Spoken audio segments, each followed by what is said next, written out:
ఫైనల్గా పప్పు రెడీ అయిపోయింది. చూడండి కలర్ ఎంత బాగుంది కదా. ఇదే టేస్ట్ చాలా బాగుంటుందండి. మీకు ఇలాగే రావాలంటే నేను చేసిన ప్రాసెస్ మొత్తం చూసి మీ ఇంట్లో కూడా ప్రిపేర్ చేయండి. ఓకేనా? Hi, welcome to my channel. ఈ రోజు నేను పాలకూర పప్పు చేసి చూపిస్తాను.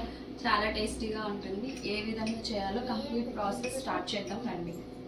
పాలకూర పప్పు కావాల్సిన ఇంగ్రీడియంట్స్: ఫ్రెష్గా క్లీన్ చేసి పెట్టుకున్న పాలకూర. ఈ పాలకూరను మనం కంటిన్యూగా తీసుకోవాలండి, ఎందుకంటే ఐసైట్ అనేది ఇప్పుడు కామన్ ప్రాబ్లం కదా. అలాంటివి రాకుండా ఉండాలంటే పాలకూర ఎక్కువ వాడాలి.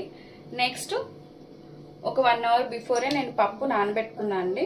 చూడండి ఈ విధంగా నానబెట్టుకుంటే కొంచెం పప్పు అనేది లోపల వరకు నానిపోతుంది కాబట్టి ఉడకడం చాలా ఈజీ అవుతుంది. నెక్స్ట్ పసుపు, జీలకర్ర, తాలింపు గింజలు అన్నీ. నెక్స్ట్ కరివేపాకు, కొంచెం చింతపండు వేసుకోవాలండి పులుపు కోసం. ఇంగువ, జీలకర్ర ప్లస్ వెల్లుల్లిపాయలండి. జీలకర్ర వెల్లుల్లిపాయలు దంచి పెట్టుకున్నాను కచ్చపచ్చగా. ఆయిల్, కొత్తిమీర, పచ్చిమిరపకాయలు, ఎండుమిరపకాయలు, సాల్ట్. అంతే, స్టార్ట్ చేద్దాం రండి. ఫస్ట్ మనం నానబెట్టుకున్న కందిపప్పు వేసుకోవాలండి.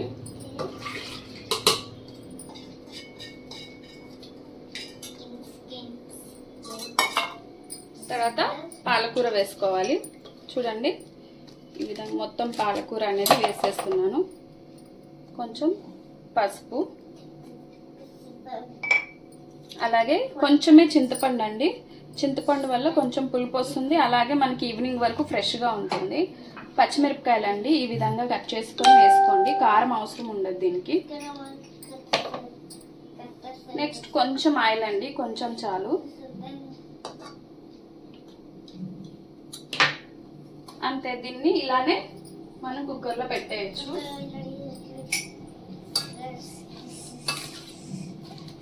ఈ విధంగా మొత్తం మిక్స్ చేసేసి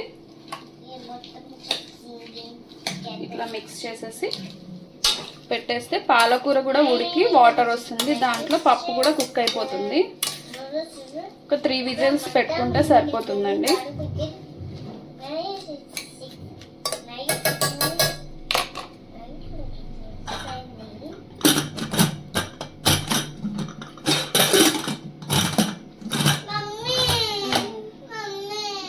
వేసుకున్నాం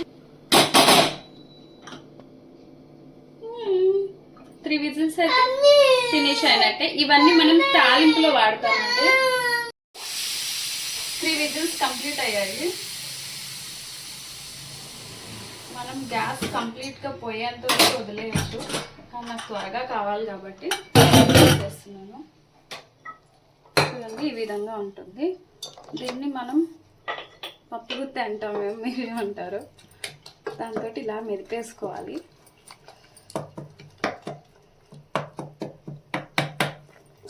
ఎక్కువ మెత్తగా అవ్వద్దండి, జస్ట్ నార్మల్గా అయితే సరిపోతుంది. ఇందులోనే మనకు కావాల్సినంత సాల్ట్ వేసుకోవాలి. చూడండి ఇలా వేసేసుకొని నేను కలిపేసుకోవాలి. ఇలా కలుపుతూ ఉంటేనే మనకి సాల్ట్ అనేది కరిగిపోతుంది అనమాట.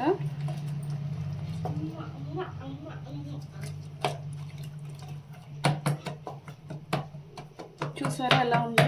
చాలా బాగుంది కదా పప్పు పాలకూర. చూడగానే అర్థమవుతుందా మీకు? ఇందులో కారం వేయకూడదండి, కారం వేయడం వల్ల వేరే టేస్ట్ వస్తుంది. మనం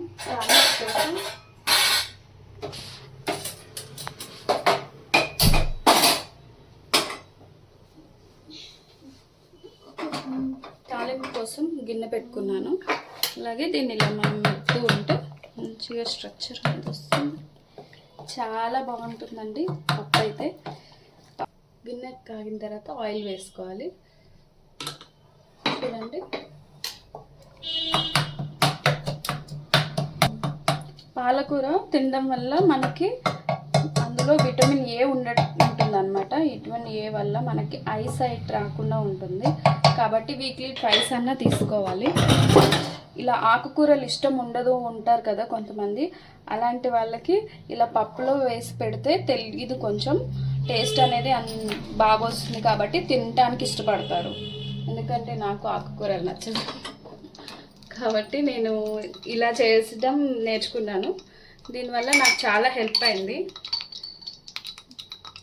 చూసారా, ఆయిల్ కొంచెం వేగినాక వేడైనాక ఇలా తాలింపు గింజలు వేసుకోవాలి.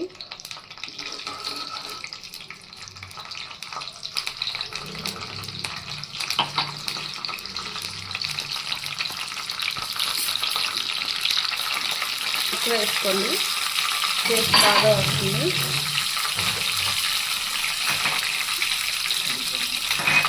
నెక్స్ట్ కొంచెం ఎండుమిరపకాయలు కొంచెం వేగాలి. కొంచెం కలర్ షేడ్ అవ్వగానే సరిపోతుందండి.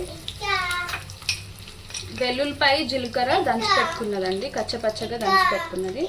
ఇది వేసుకుంటే మనకి మంచి టేస్ట్ వస్తుందండి, ఫ్లేవర్ మంచి స్మెల్ కూడా ఉంటుంది. వేగిపోయింది కదా, ఇప్పుడు కొంచెం పసుపు వేస్తున్నాను. తాలింపులో కూడా పసుపు వేసుకోవాలండి. నెక్స్ట్ కొంచెం ఇంగు వేస్తున్నానండి. ఇంగువ కూడా కొంచెం ఆయిల్లో వేగితే బాగుంటుంది, ఇది డైజెషన్కి చాలా మంచిది. తర్వాత కరివేపాకు వేసేసి ఇలా తిప్పేస్తే కరివేపాకు కూడా మంచిగా వేగిపోతుంది.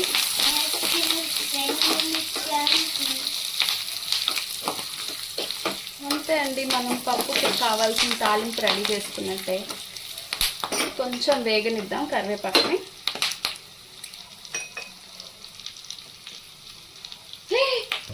గ్యాస్ ఆఫ్ చేశాను. ఈ కొంచెం వేడిలో మనం కరివేపాకు వేగిపోయింది కదా, ఇలా కొత్తిమీర చల్లేసుకొని కలిపేసుకుంటే మనకి కొత్తిమీర కూడా లైట్గా వేగిపోతుందండి. చాలు, గ్యాస్లో ఏమైనా వేయాల్సినంత అవసరం ఉండదు. చూసారా, కలిసిపోయింది.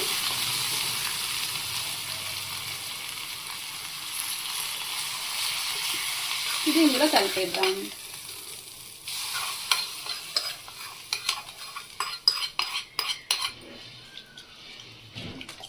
ఇంతే, టేస్ట్ పప్పు రెడీ. ఫైనల్గా పప్పు రెడీ అయిపోయింది. చూడండి, కలర్ ఎంత బాగుంది కదా. ఇదే టేస్ట్ చాలా బాగుంటుందండి. మీకు ఇలాగే రావాలి అంటే నేను చేసిన ప్రాసెస్ మొత్తం చూసి మీ ఇంట్లో కూడా ప్రిపేర్ చేయండి. ఓకేనా? Thank you.